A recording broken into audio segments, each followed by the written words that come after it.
We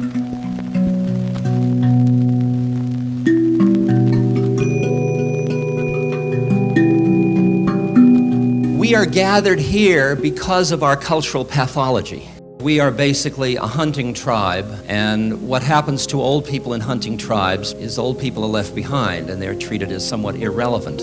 You and I are paying the price of having grown up in such an externalized society that measures people in terms of their products, their achievements, their possessions. In the East, where there are extended families and the old and the young are wise fools together, there is an intuitive, innate meaning to aging. Then you come back to this culture where we have, quote, an aging problem.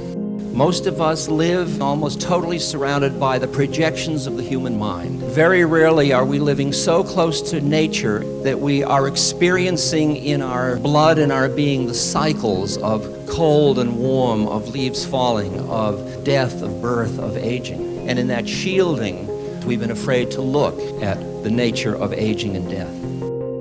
And the predicament we face now is, once we become older, when we suddenly realize there is another agenda, it's harder to do it now because it's harder to not be distracted by all of the changes that are happening in our bodies and our minds.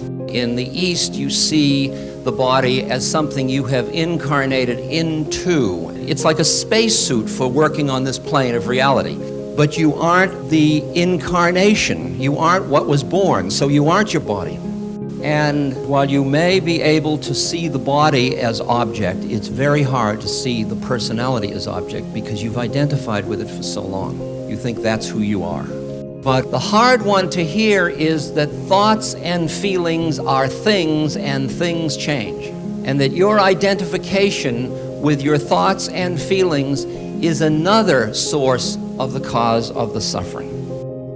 And now we're getting more into the depth of the matter because the question one asks is there a place to stand in relation to change where one can be with the changes, even enjoy the changes, and at the same moment cultivate equanimity, spaciousness, emptiness, awareness, clarity? And that's really what the deep spiritual work is about.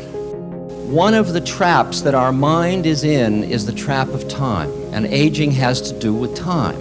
Is there a part of you that is not in time? And if so, find it and rest in it. That's the whole mystical journey. Now the predicament is the part of you that is not in time, you can't see it, you can't smell it, you can't hear it, and yet it is. What a frustrating thing. It's like having a flashlight that you shine on this and that, but when does the flashlight shine on itself? And the flashlight itself is that part of you, let's call it awareness. Awareness has no time. It has no space. It doesn't die. It wasn't born. It's not going anywhere. Everybody is having continuous understanding or resting in awareness, but you are so fascinated with what you are being aware of, you never notice the awareness itself.